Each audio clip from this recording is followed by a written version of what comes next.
자, 광야는 어떤 곳일까 하는 문제에 대해서 오늘 생각해 보겠습니다. 그럼 광야는 무엇일까? 첫 번째로 광야는 하나님이 말씀하시는 곳이다. 그래서요, 우리가 이제 애굽이다, 그것을 우리 미츠라임이라고 부르는데요, 히브리어로. 근데 이것은 좁다, 뭐 좁은 땅이다, 두 땅이다, 뭐 이런 얘기로 의미가 있습니다. 그러나 사실 한반도의 5배가 되는 곳이지만 그렇게 좁은 땅은 아닙니다. 하지만 영적으로는 매우 좁은 땅이고 갇힌 땅입니다. 왜냐하면 그 애굽의 인간을 신으로 모시고 있는 이 땅에서는요, 하나님의 음성을 들을 수 없는 좁고 아주 갇힌 곳이죠. 그래서 이제 하나님은 백성들을 끌고 나와서 광야에서 거룩한 예배자가 되게 하셨습니다. 근데 여기서 다바르라는 말, 그 광야라는 말이 거기에서 나왔습니다. 미르바르라는 말이 거기서 나왔는데, 또 다바르에서 그 동사로는 메드바르라는 말로 나왔습니다. 그러니까 지금 다바르에서 나온 이 말들이 하나는 명사 광야고 하나는 말씀 선포하시다, 이런 메드바르라는 동사로 유래돼서 나왔기 때문에 광야는 하나님의 말씀을 듣는 곳, 그리고 선포하시는 곳, 그래서 말씀을 들음으로 믿음이 생기는 곳이다 라고 얘기할 수 있는 것입니다.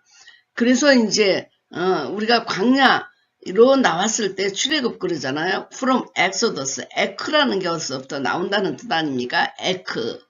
그랬을 적에 나온다는 것만 중요한 것이 아니잖아요. 그럼 나와서 뭘 하겠느냐, 이게 더 중요하지 않습니까? 어디로부터 왔다는 것보다 어디를 향하여 갈 것인가가 더 중요한데, 이제는 들을 귀가 생긴 것입니다.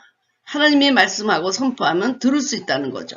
그 좁은 땅이 아니고 이제 넓은 땅으로 오픈 그 윌더니스지만 갇힌 그 영적으로 좁은 애굽 땅이 아니고 나와서 주님의 말씀을 듣고 순종할 수 있고 믿음이 생기고 성장하고 예배자가 되고 나중에는 제사장 나라로 선택을 받는 그런 광야인 것입니다.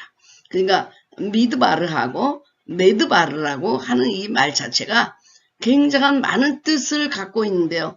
저도 유대 광야에 가봤습니다마는 아무것도 없는 그 조용한 곳에서 하나님의 음성을 듣고 묵상한다. 이거 참으로 귀한 곳이죠.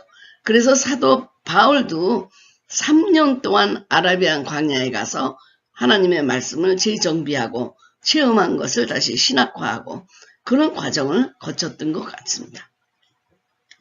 여러분도 이 광야라는 곳을 거쳐봤는지요? 특별히 하나님의 말씀이 들리는 광야를 여러분 통과하셨는지요? 그래서 다바르라는 말에서 동사가 메드바르라고 그랬잖아요. 그게 성경이에요. 1000번이나 쓰여져 있습니다. 굉장히 중요합니다. 메드바르. 여러분이 광야에서 미드바르에서 과연 선포하시는 하나님의 말씀을 그렇게 듣고 여러분이 새로워진 존재로 나갔던 곳이 광야인데, 그 광야를 여러분이 과연 통과해 보셨습니까? 그냥 광야, 생활이 너무 어렵다, 내 인생이 너무 처참하다, 그래서 광야가 아니고 하나님의 말씀을 듣는 광야를 여러분 한번 통과해 본 적 있으십니까?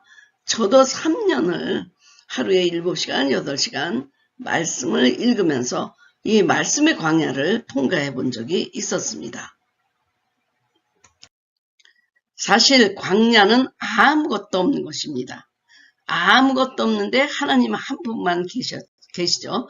그래서 그분을 바라보고 그분에게 구하면 모든 것이 다 되니까요. 우리가 더 이상 내게 부족함이 없으리로다가 주님이 되시는 것입니다. 거기엔 음식 없죠. 물도 없죠. 집도 없죠. 길도 없죠. 아무것도 없죠.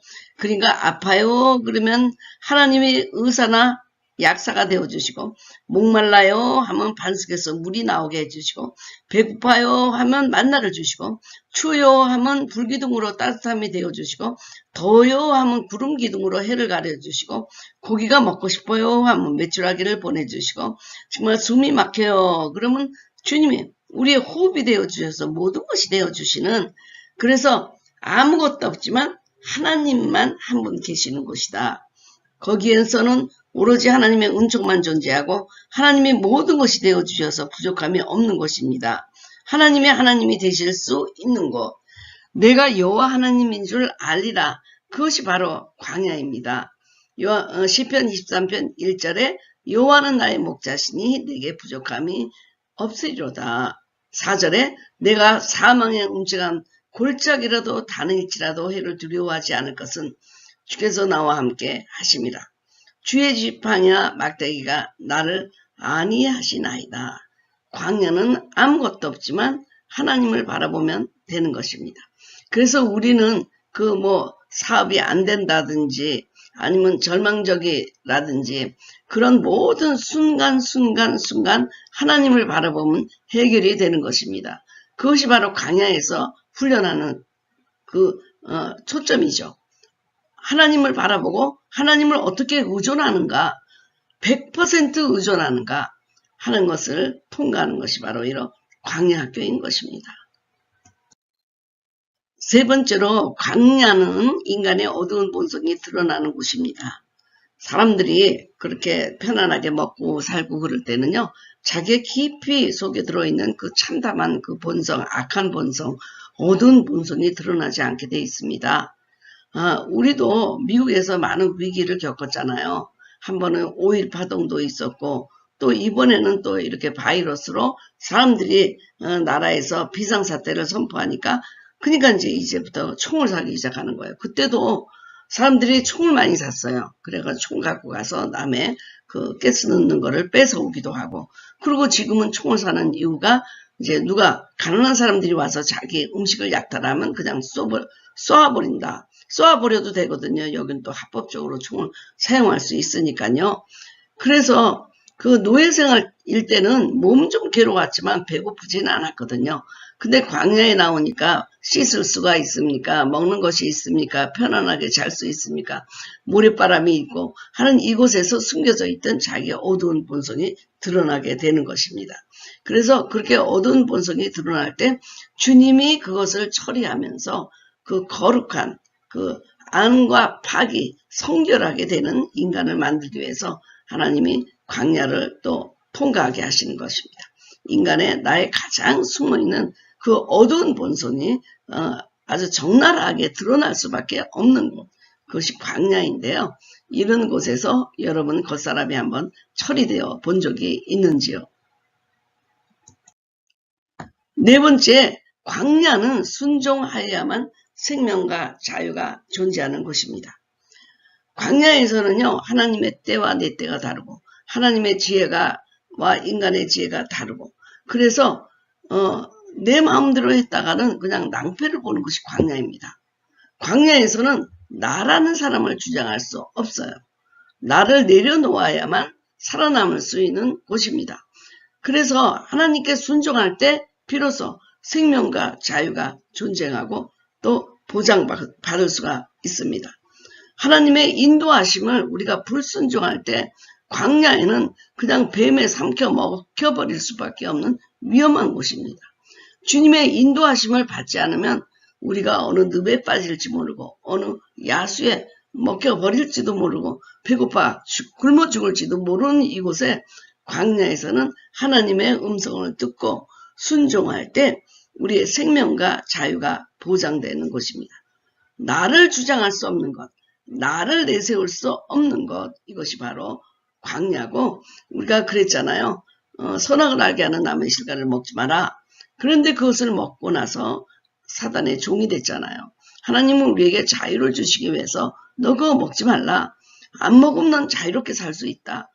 그랬는데 먹고 우리는 그 자유를 빼앗기고, 그리고 인간의 만유 영장의 권위도 사단에게 뺏겨서 생명과 자유가 위태로운 종노릇을 하고 있는 것입니다. 다섯 번째, 광야는 새로운 정체성을 발견하는 곳입니다. 그러니까 그들은 먹고 사는데도 굉장히 힘들었어요. 스트라글링. 왜냐하면 노예 생활에서 새로운 어떤 배고픈 자유인의 생활로 가기 때문에. 그런데 이제 처음으로 내가 누구냐 하는 것을 질문하게 됩니다. 지금까지는 자기는 그 애굽의 노예였잖아요. 미래도 없고 뭐 족보도 없고. 그러니까 내가 노예다 생각하니까 노예됨으로 살아가는 것입니다. 거기에 갈등이 없습니다. 그런데 하나님은 그 정체성을 부수고 새로운 정체성을 빌드업하는 것이 참으로 중요하다는 것이 하나님의 생각이셨고요. 그래서 그들을 불러내어 노예가 아니고 하나님의 자녀다라고 하는 정체성을 주려고 하십니다. 우리가 흔히 목사가 누구냐, 사모가 누구냐, 장로가 누구냐 라는 것, 부모가 누구냐라는 이런 어떤 데피니션이 없다 그러면 그대로 우리는 자기가 생각하는 대로 행동을 하게 됩니다. 그래서 욥이 내가 누구냐 그랬을 때 자기가 제사장의 그런 그 개념을 갖게 되니까 내가 무엇을 해야 되냐, 남을 위해서 중보기도 하는 제사장의 역할이 자기가 해야 되는 것이다 라는 걸 깨달은 것처럼 우리가 그라운드 오브 빙, 그 하나님의 존재를 깨달으면 내가 누구냐를 발견하고 내가 무엇을 해야 되는가를 발견하거든요.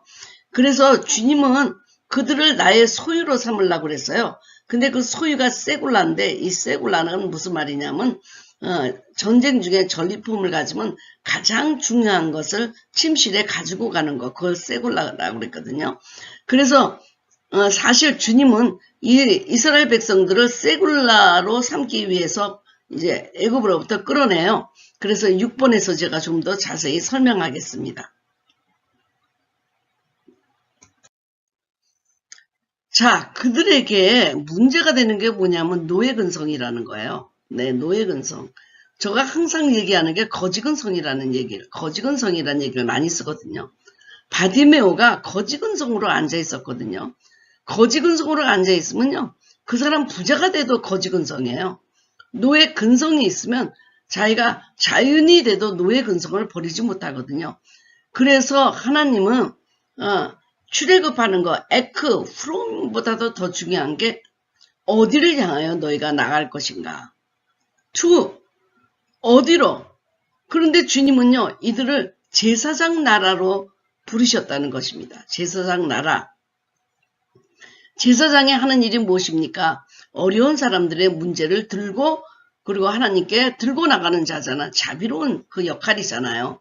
그러니까 이스라엘은 제사장으로 선택됐다는 것이 자기만의 선민의식을 가져야 되는 것이 아니고 모든 나라들에 대해서 하나님께로 데리고 오는, 초대하는 그런 제사장의 역할을 해야 되는데 그거를 하지 못했잖아요. 나만 의롭다, 나만 선택받았다 라고 하는 것, 욥과도 똑같은 것입니다. 그런데 욥이 이 자화상을 깨닫고 나서 하나님을 알고 나를 알고 너를 알고 그 다음부터 철저하게 다른 인생을 살게 되는 것입니다. 그래서 우리가 하나님을 알고 너를 아는지 나를 아는지 이것을 가질 때 우리가 지금 하나님이 원하시는 언약의 백성이 되는 것입니다. 그래서 그들이 엘림에 가서 이제 머물게 되는데 거기에 물샘 12가 종려나무 70그루가 있었습니다. 그런데 여기서 엘림이라는 말이 무엇일까? 이것은 아일의 복수인데요. 아일은 상수리 나무라는 뜻입니다. 그러니까 상수리 나무 있는 곳에 물샘 12지파를 상징하고 또 종려나무 70, 우리가 그 야곱이 70명을 데리고 애굽으로 왔던, 그래서 이 모든 것이 이스라엘 민족을 상징하고 있죠. 다른 곳에서는 74명이 왔다고도 얘기하는데 70명이 왔다라고 또 구약에서 표현되고 있습니다. 그러니까 하나님은 이들을 무엇으로 만들려고 하느냐? 제사장 나라라는 자화상을 갖도록 끌고 나가시는 겁니다. 노예 근성이 있어요. 거지 근성이 있어. 무숙자 근성이 있어요. 네. 뭐 남을 그냥 사기쳐 먹는 근성이 있어요. 이 근성이 굉장히 나쁜 것입니다. 이게 뿌리 잡고 있으면, 이게 뽑히지 않으면 자기가 하나님이 주신 창조적 자화상에 나갈 수가 없는 거거든요. 그래서 주님은 엘림이라는 곳에 잠시 쉬면서 노예 근성을 벗어버리고 하나님의 백성의 자화상을 다시 생각하며 쉬어가게 하셨습니다. 이사야 43장 18절부터 19절에도 너희는 이전 일을 기억하지 말며 옛날 일을 생각하지 말라. 보라, 내가 새 일을 행하리니 이제 나타날 것이라. 너희가 그것을 알지 못하겠느냐? 반드시 내가 광야의 길을 사막에 강을 내리니. 이전 일은 뭐냐? 우리가 배부르게 노예로 살던 때입니다. 그런 근성이 있는 거예요. 빌어먹고 사기치고 남의 종로를 타는 근성. 여기로부터 하나님이 출애굽하기를 원하고 이들이 제사장 나라의 자화상을 갖고 온 세계를 향해서 온 세계에 믿음을 돕는 그런 제사장 나라로 하나님이 부르시잖아요. 그것이 바로 이들에게 그 시온에서의 그 언약이잖아요. 이 그 시내산 언약을 가장 이스라엘 민족들은 중요하게 여기죠. 시내산 언약. 앞으로도 우리가 시내산 언약을 다시 다루려고 하는데 광야는 바로 아예 출애굽하는 것. 애굽에서 몸과 마음이 출애굽하는 것. 그러기 위해서 40년을 하나님이 그들을 끌고 다니십니다. 그럼 광야 학교라고 하는 데서 어떤 훈련을 하냐? 하나님을 의지하고 바라보는 훈련, 하나님의 시간에 맞추어 나가는 훈련, 자유인의 새로운 가치를 배우고 진정한 출애굽을 하는 훈련, 나 곧 겉사람을 벗어버리고 새 옷을 입는 훈련, 두려움을 벗어버리고 하나님께 피난 가는 훈련, 하나님의 지혜에 순종하는 훈련, 하나님의 은혜로만이, 은총으로만이 지금 내가 살아갈 수 있다는 것을 고백하는 훈련, 그리고 모든 것을 내가 한 것이 아니라 하나님이 하셨다고 고백하는 훈련, 하나님보다 먼저 가면 죽는다는 그런 훈련, 그리고 하나님이 베푸시는 새 일을 바라보는 소망을 갖는 훈련, 그 노예가 절망적인 상태에 있는 것이 아니라 하나님을 바라보면서 소망을 갖는 훈련. 환경은 굉장히 어렵습니다. 아무것도 없습니다. 여기에서 딱 한 가지 필요한 건 뭘까요? 하나님을 바라볼 수 있는 그 믿음이죠. 광야에서 노뱀을 바라보는 그 믿음. 그것이 광야학교의 훈련 과목인 것입니다. 그럼 이렇게 훈련한 다음에 어떤 결과를 얻고 싶으셔서 그랬을까요?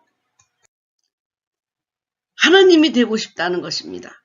이렇게 아무것도 없는 곳에서도 내가 너의 하나님이 되고 싶다라고 하는 것입니다. 우리가 흔히 어렵게 살면 하나님을 부르짖는다고 생각하지만 어렵게 살 때일수록 하나님이 안 보일 때가 너무나 많이 있습니다. 하나님을 대체하는 모든 것들을 찾아당기는 경우가 너무나 많죠. 그렇게 광야 생활할 때 하나님이 저의 재물이 되어주세요. 하나님이 저의 비즈니스가 되어주세요. 하나님이 저에게 생명이 되어주세요. 라고 기도하는 것보다는 인간에게 가서 돈도 꾸고 도움도 받고 그래서 그 인간의 노예가 되는 경우도 많다는 것입니다. 다시 애굽으로 돌아가는 수가 많다는 거죠. 그런데 하나님은 광야에서도 내가 하나님이 정말 되고 싶다. 너의 하나님이 되고 싶다. 온전히 출애굽하여 언약의 백성, 예배의 백성, 성막의 백성, 제사장의 나라의 사명을 감당하는 왕같은 제사장으로 살고 있는 너희들을 만들고 싶고 내가 너의 아무것도 없는 데서 모든 것이 되는 하나님이 되고 싶다. 이런 열매를 맺는 곳이 바로 광야예요. 그냥 광야에 어떤 광야의 그 과목도 있죠. 광야를 통과할 때 과목, 순종 과목, 인내 과목, 고난을 감당하는 과목, 그런 모든 과목을 통해서 결국에는 그들이 하나님, 당신이 나의 하나님이십니다. 라고 고백할 수 있기를 원한다는 것입니다. 자, 정리해 보겠습니다. 여러분의 말로 한번 정리해 보세요. 광야는 지금까지 제가 5가지로 설명해 줬는데 어떤 곳이라고 여러분 생각하십니까? 그래서 광야 훈련 과목은 무엇일까요? 광야에서도 하나님이 되실 수 있는가요? 아니면 여러분이 하나님만이 나를 살리셨습니다.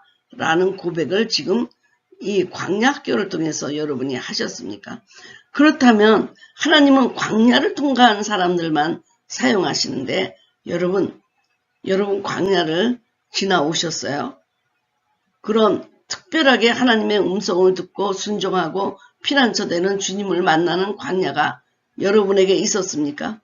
그 말씀 속에 들어가서 아라비아 광야처럼 하나님과 독대하는 그런 광야 여러분에게 있었는지요?